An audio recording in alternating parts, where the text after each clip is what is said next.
In this video, I'm going to show you how to make the most awesome mulberry filling for pies, cake toppings, ice cream toppings. It can go inside pastries like Danishes. And also, if you don't have mulberries and you've got blackberries, just swap it out for blackberries and it's still going to taste awesome. G'day everybody, Daz here for my Aussie gardening kitchen. And first thing we're going to do is pick off the stems from the mulberries. You really don't want those stems in there.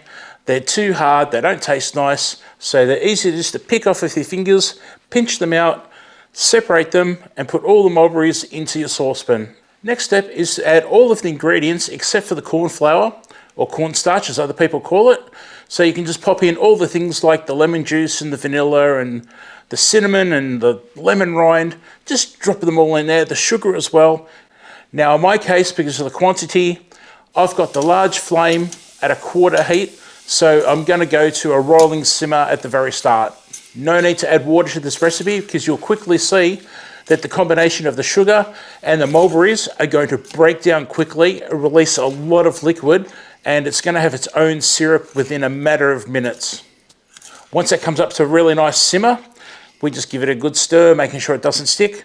Pop the lid on and leave that simmering with the lid on for a good 10 minutes. Try not to mash up the berries. We don't want them mashed up at all. We want some texture in the end.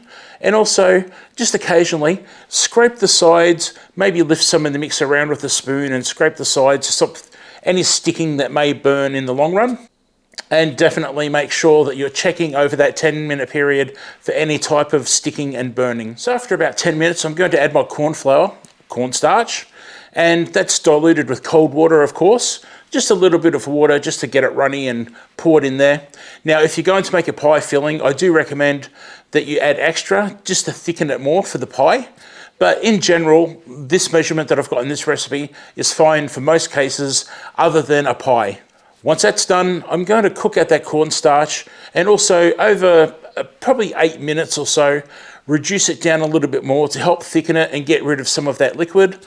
And that's also going to intensify the flavors. And oh boy, when I say intensify the flavors, it's fantastic.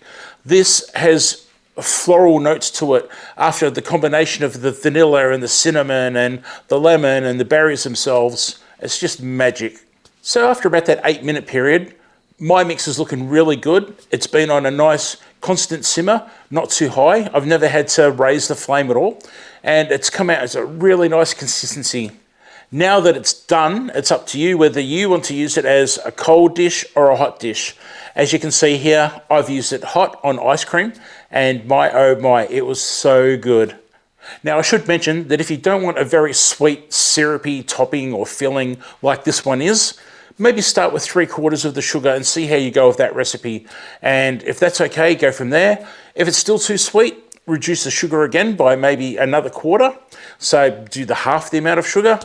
But I really don't think anyone's going to be adding sugar to this one because it's nice and sweet where it is right now. Now I am making videos with this as a Danish filling, so do subscribe and tick the bell and make sure you're around for future videos where I will share with you my Danishes that I make from this filling.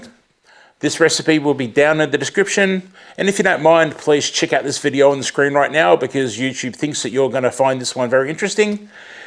As always, I thank you very much for being here, and hopefully I'll see you in the next cooking or gardening video. Bye for now.